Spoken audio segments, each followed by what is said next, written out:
Assalamualaikum warahmatullahi wabarakatuh. Salam sejahtera untuk kita semua.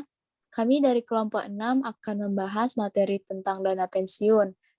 Bersama dengan teman saya, Anipa, NIM 31120-11008. Dan saya sendiri, Siti Lisa Fitriani, NIM 31120-11038.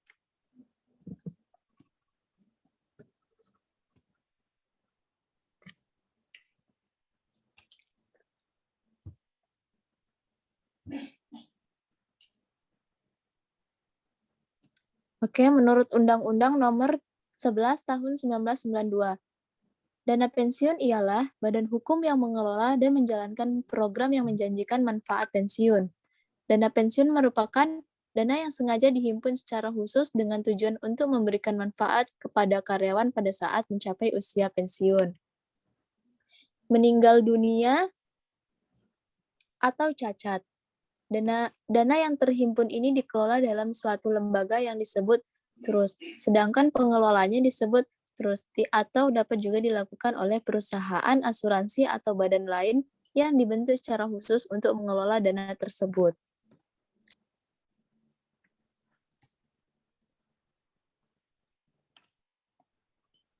Jenis-jenis dana pensiun. Pertama, ada pensiun normal, yaitu pensiun yang diberikan perusahaan untuk karyawan yang usianya telah mencapai masa pensiun yang telah ditetapkan, yaitu usia 55 tahun dan 60 tahun untuk profesi tertentu. Kemudian ada pensiun dipercepat, yaitu hal ini dilakukan bila perusahaan menginginkan pengurangan karyawan di dalam tubuh perusahaan. Kemudian ada pensiun ditunda, yaitu seorang karyawan meminta pensiun sendiri, namun umurnya belum memenuhi untuk pensiun, sehingga karyawan tersebut keluar. Namun dana pensiun miliknya di perusahaan tempat dia bekerja baru akan keluar pada masa umur karyawan ini telah memasuki masa pensiun. Dan terakhir ada pensiun cacat. Pensiun yang diberikan kepada karyawan yang mengalami kecelakaan sehingga dianggap tidak mampu dipekerjakan seperti semula, sedangkan umurnya belum memenuhi masa pensiun.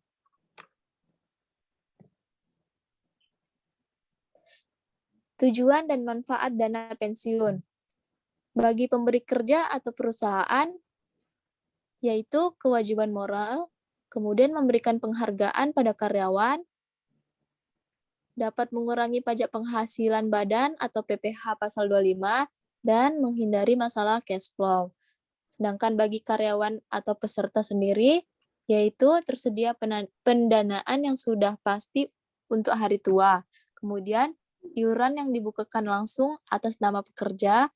Ketiga, adanya jaminan kesinambungan penghasilan di masa pensiun atau hari tua. Fungsi lain dari dana pensiun yaitu sebagai tabungan, kemudian sebagai asuransi, dan terakhir sebagai jaminan hari tua. Asas dan prinsip dana pensiun. Asas-asas pensiun yaitu yang pertama, penganggaran dilakukan dengan sistem pendanaan. Kedua, pemisahan kekayaan dana pensiun dari kekayaan pendiri. Ketiga, kebebasan untuk membentuk dan tidak membentuk dana pensiun. Keempat, penundaan manfaat. Dan kelima, pembinaan dan pengawasan. Prinsip-prinsip dana pensiun, yaitu yang pertama ada prinsip independensi, kedua prinsip akuntabilitas, ketiga prinsip transparansi, keempat prinsip perlindungan konsumen, kelima prinsip struktur pengendalian intern, dan keenam prinsip kualifikasi penyelenggara.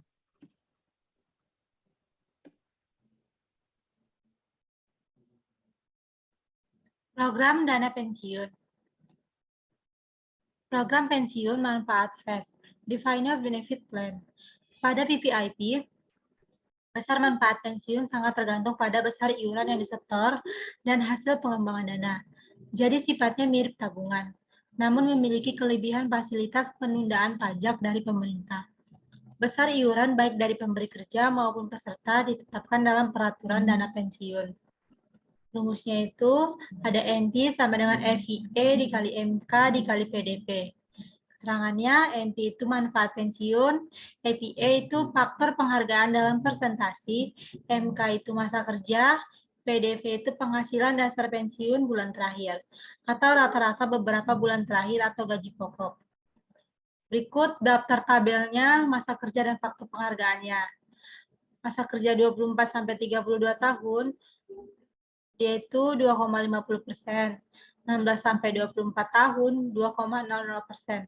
8-16 tahun, 1,60%. 0-8 tahun, 1,28%. Yang kedua, program pensiun iuran pasti, Defined Contribution Plan. Program pensiun iuran pasti, PVIP, yaitu program pensiun yang menetapkan besarnya iuran karyawan dan perusahaan pemberi kerja. Sementara itu, benefit yang akan diterima karyawan dihitung berdasarkan akumulasi iuran ditambah dengan hasil pengembangan atau investasinya. Perhitungan menggunakan rumus sekaligus bagi PVIP adalah sebagai berikut. IP sama dengan 7,5% kali PDP. IP itu iuran pensiun, PDP penghasilan dasar pensiun atau gaji pokok. Jenis lembaga pengelolaan dana pensiun. Dana pensiun pemberi kerja yang pertama, DPPK. DPPK adalah dana pensiun yang dibentuk oleh orang atau badan yang mempekerjakan karyawan selaku pendiri untuk menyelenggarakan program pensiun manfaat pasti bagi kepentingan sebagian atau seluruh karyawan sebagai peserta dan yang menimbulkan kewajiban terhadap pemberi kerja. Dengan demikian, dana pensiun jenis ini disediakan langsung oleh pemberi kerja. Pendirian DPPK ini harus mendapatkan pengesahan dari Menteri Keuangan. Yang kedua ada dana pensiun lembaga keuangan, DPLK. Pasal 1 butir 4 Undang-Undang Nomor 11 Tahun 1992 menyatakan bahwa dana pensiun lembaga keuangan adalah dana pensiun yang dibentuk oleh bank atau perusahaan asuransi jiwa untuk menyelenggarakan program pensiun iuran pasti bagi perseorangan, baik karyawan maupun pekerja mandiri yang terpisah dari DPPK bagi karyawan, bank, atau perusahaan asuransi jiwa yang bersangkutan. Pendirian DPLK oleh bank atau perusahaan asuransi jiwa harus mendapatkan pengesahan dari Menteri Keuangan. Berikut laporan keuangan dana pensiun lembaga keuangan Astra Apipa. Sekian presentasi kelompok 6 dari kami. Apabila ada kesalahan, mohon maaf. Assalamualaikum warahmatullahi wabarakatuh. Salam sejahtera untuk kita semua. Terima kasih.